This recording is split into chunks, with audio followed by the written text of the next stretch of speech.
मी doctor Sameer Pradeep चेकुरवा. आता वय वर्ष 45 चालू आहे. मी राहणार प्रॉपर चंद्रपूरचाच आहे. मी as a medical director Shri Sai Gajanan hospital हे हॉस्पिटल मागच्या 11 वर्षापासून चालवतो.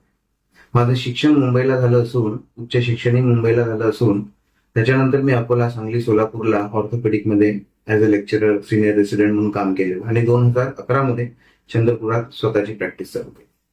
2013 मध्ये स्वतःचं हॉस्पिटल चालू केलं आणि आताच्या परिस्थितीला 2026ला माझं स्वतःचं 30 bedded only orthopaedic multi speciality hospital चालू आहे, ज्यात मी joint replacement, spine surgeries, fracture treatment, industrial area असल्यामुळे भरपूर साऱ्या फ्रॅक्चरची ट्रीटमेंट झालेली आहे.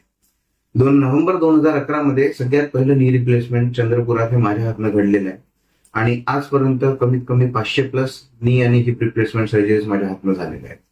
यासाठी मला लोकमतकडनं 2025चा लोकमत एक्सलन्स अवॉर्ड सुद्धा देण्यात आलेला आहे, जे माननीय आरोग्यमंत्री यांनी दिलं होतं आणि तेव्हा माननीय विजय दरडाजी होते आणि माननीय राज्यपाल पण सुद्धा तिथे उपस्थित. सर, आता आपण प्रश्न विचारूया.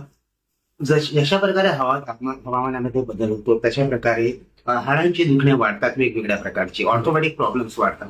काय नेमकं कारण असावं सर, काय सांगा? बघा, वातावरणात थंडता आली, उग्रता आली की शरीरामध्ये चेंजेस येतात. जसं तुम्हाला सर्दी खोकला ताप होतो, हा सर्दी खोकला ताप तुम्हाला प्रत्येकाचा दिसून पडतो, कारण तो शिंकतो, खोकलतो. दुखणे हा प्रत्येक माणूस स्वतःपर्यंत ठेवतो, फक्त डॉक्टर समोर तुमचं. नसा आकुंचून जातात, थंडी पडली की नसा आकुंचून जातात. नसा आकुंचून गेला की रक्ताचा सप्लाय जो जॉईंटला जायला पाहिजे तो कमी होतो आणि जिथे रक्ताचा सप्लाय कमी होतो तिथं वॉशिंग कमी होतं. तुमचं जर घरात पाणी नाही मारण्यात आलं किंवा घरात पाणी सोडलं नाही तर घर साफ होत नाही. तसं जॉईंट्सला जर रक्ताचा सप्लाय बरोबर मिळाला नाही, रक्ताच्या नसा आकुंचन गेल्या तर थंडीच्या दिवसात, पावसाच्या दिवसात हे जॉईंट पेन वाढण्याचे चान्सेस जास्त असतात. तसंच कोणाला वाताचा वगैरे त्रास असेल तर हे हिवाळ्यात म्हणा किंवा पावसाळ्यात सहसा वाढत असतं. याच्यामध्ये बेसिकली तुमच्या शरीरात होणारे वातावरणानुसार जे बदल असतात त्याच्यामुळे तुमचे गुडघे किंवा कंबर वगैरे हे दुखणं चालू. ही पर्टिक्युलर कोणत्या एजवर डिपेंड आहे की कोणतेही वयोगटातील लोकांना हे होऊ शकतं? नाही, हे बघा, जसं जसं वय वाढतं रक्ताच्या नसा ज्या आहेत त्या तुमच्या तशाही आकुंचन जातात, पण यंग एजमध्ये ते तेवढं होत नसतं. तर आपण जर बायोलॉजिकली विचार केला, म्हणजे वयानुसार विचार केला, तर ज्यांचं वय जास्त त्यांचे दुखणे जास्त, ज्यांचं वय कमी त्यांचे दुखणे कमी, कारण त्यांचं शरीर अजून तेवढं वयस्कर झालेलं नसतं. पण जर त्यांच्यामध्ये कुठल्या प्रकारचा आजार असेल तर मात्र कमी वयात सुद्धा तुम्हाला गुडघ्यांचे त्रास होऊ शकतात किंवा कुठल्याही जॉईंटचे त्रास होऊ शकतात. आता गुडघ्याच्या बाबतीत आपण बोलू, कारण की गुडघ्याचा त्रास हा सामान्यत खूप जास्त दिसायला भेटतो. तर काय सांगणार सर, गुडघ्याचा जो त्रास आहे हा पर्टिक्युलर एज मध्ये होतो की कोणत्या एज मध्ये? नाही, तसं नॉर्मली बघितलं गेलं तर गुडघे हे वयानुसारच झिजतात. गुडघे झिजणे, केस काळे पडणे, दात पडणे, डोळ्यांना कॅटरॅक्ट होणे हे सगळं एकाच याच्यात मोडल्या जातं. पण केस पांढरे होणे, डोळ्याला कॅटरॅक्ट होणे हे आपण ऍक्सेप्ट केलेलं आहे, कारण खूप वर्षांपासून आपल्याला दिसत नाही तर it is very difficult to survive.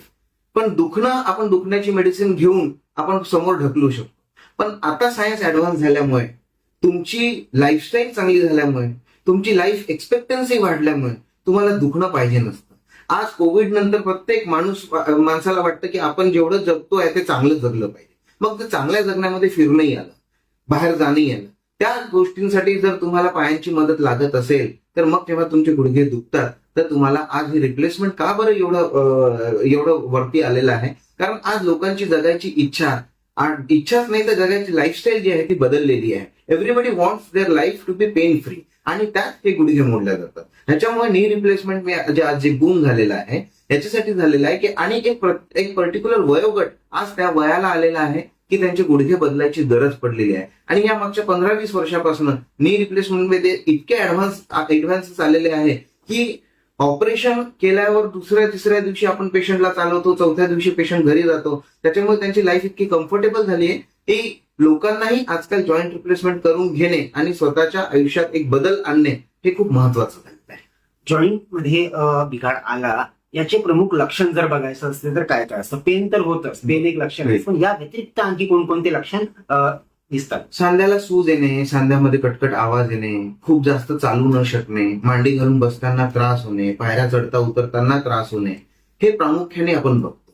सगळ्यात पहिलं तर दुखणंच असतं. कमी जास्त हे दुखणं हे पहिल्यांदा चालू होतं. पण जर का हे दुखणं आपण याच्याकडे दुर्लक्ष केलं तर मग सूज येणे आणि ज्या ज्या गोष्टी मी सांगितल्या त्या महत्वाच्या आहे, त्याच्याकडे आपण लक्ष दिलं पाहिजे. आणि जर वेळीच जर तुम्ही इलाज केला तर भरपूर साऱ्या अशाही गोष्टी असतात की तुमचं सांध्याचं झीज पुढे ढकलू शकतो. कोणीच सांध्याची झीज कमी करू शकत नाही, पण नक्कीच 5 वर्षात झिजणारा सांधा आपण 10 वर्षापर्यंत खेचू शकतो. त्याच्यासाठी फिजिओथेरपी, डाएट चेंजेस, वेट कमी करणे, लाईफस्टाईल चेंज करणे आणि काही मेडिकेशन्स हे आपण 100% घेऊन आपला झिजणारा गुडघा हे समोर 100% वाढवू शकतो. गुडघ्याचा जो त्रास आहे हा लठ्ठपणामुळे होऊ शकतो का?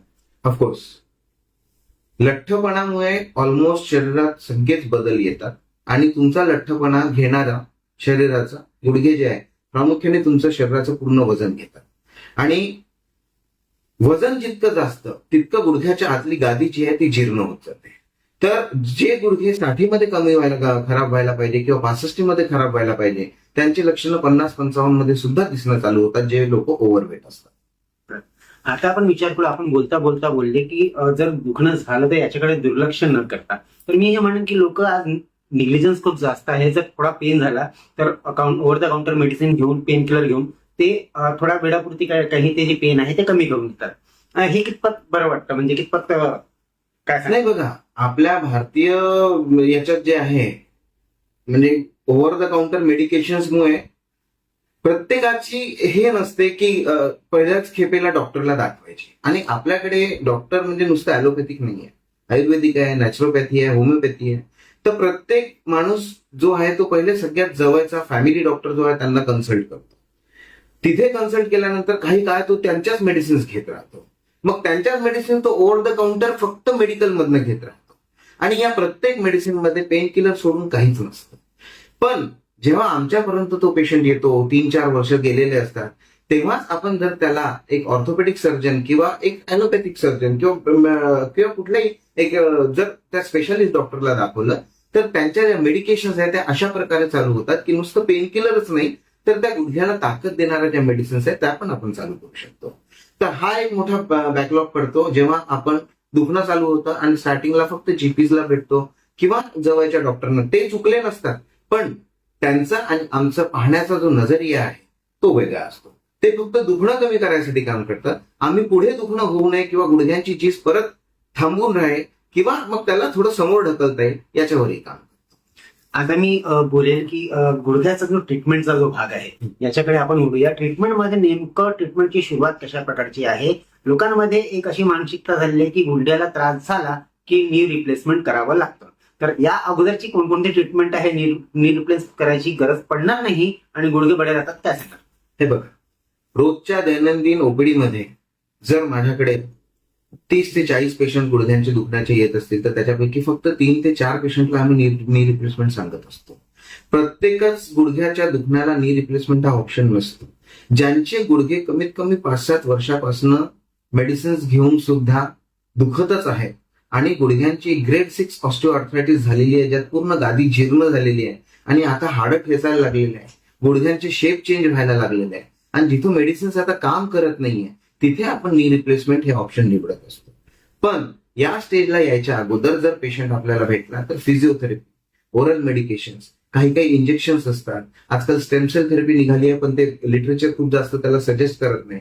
तर physiotherapy, lifestyle changes, oral medications, intra articular injection म्हणजे गुडघ्यांमध्ये आपण इंजेक्शन्स देऊ शकतो, बायोलॉजिकल इंजेक्शन्स असतात. त्याच्याने सुद्धा आपण गुडघ्याचं वय किंवा जी गुडघ्याची गादी आहे त्याचं वय वाढवू शकतो, त्याची झीज कमी करू शकतो. आणि जर वय वर्ष 50 किंवा 55 मध्ये ज्यांचे गुडघे दुखणे चालू होत असेल तर त्यांना आपण आरामात 60-65 पर्यंत नेऊ शकतो. पण कधी कधी पेशंट इतके खराब येतात की त्यांना ऑपरेशन शिवाय, रिप्लेसमेंट शिवाय पर्याय नसतो. कारण तो पेशंट परत 2 महिन्यानंतर मला दाखवायला येणार आहे आणि तेव्हा जर मी पहिला खेपेला त्याला सांगितलं नाही की नी रिप्लेसमेंट हे ऑप्शन आहे तर तोच म्हणतो की साहेब तुम्ही म्हटलं असतं तर आम्ही हे ऑप्शन निवडलं असतं. त्याच्यामुळे पेशंट बघून नाही, गुडघा किती खराब आहे, त्याला त्रास किती आहे, त्यांनी किती दिवसापासून मेडिसिन्स घेतले, या सगळ्या गोष्टींवर आमची ट्रीटमेंट. मी जर Chiplun orthopaedic and multi speciality हॉस्पिटलच्या बाबतीत जर बोलायला गेलं तर ते कोणकोणत्या फॅसिलिटीज प्रमुख पद्धतीने उपलब्ध आहेत? तिथे mainly orthopaedic, advance orthopaedic care treatment आहे, फिजिओथेरपी फॅसिलिटीज आहेत, फ्रॅक्चर ट्रीटमेंट्स होतात. चंद्रपूर इंडस्ट्रियल एरिया असल्यामुळे ऍक्सिडेंटल पेशंट्स आम्ही सगळेच ट्रीट करतो. आता जॉईंट रिप्लेसमेंट जे आहे ते मागच्या 11 वर्षापासून मी करतोच आहे. स्पाइन सर्जरी होतात, स्पोर्ट्स इंजुरीज होतात, एसीएल रिकन्स्ट्रक्शन सर्जरी होतात, लिगामेंट इंजुरीज होतात. ऑर्थोपेडिक रिलेटेड आम्ही ऑलमोस्ट सगळंच करतो. चॅनलच्या माध्यमातून जागतिक स्तरावर आपल्याला जी जनता बघत आहे त्यांना ऑर्थोपेडिक प्रॉब्लेमच्या बाबतीत आपल्याशी माहिती घ्यायची असेल किंवा उपचार संदर्भात आपल्याशी संपर्क करायचा असेल तर ते कशा प्रकारे आपल्याशी संपर्क करू शकतात? माझ्याशी संपर्क करायला माझं युट्यूब चॅनल आहे, इंस्टाग्रामवरही माझं पेज आहे, फेसबुकवरही माझं पेज आहे. डॉक्टर समीर चेपुरवार या नावाने माझं मेल आयडी सुद्धा आहे. तर त्यावर तुम्ही नक्कीच कॉन्टॅक्ट करू शकता. आणि कधीही काही वाटलं तर पर्सनली माझे तिथे नंबर्स पण आहेत, हॉस्पिटलचे नंबर. तर त्या वेळात तुम्ही मला कॉन्टॅक्ट करून कधीही माझी भेट घेऊ शकता आणि योग्य ते मार्गदर्शन माझ्याकडे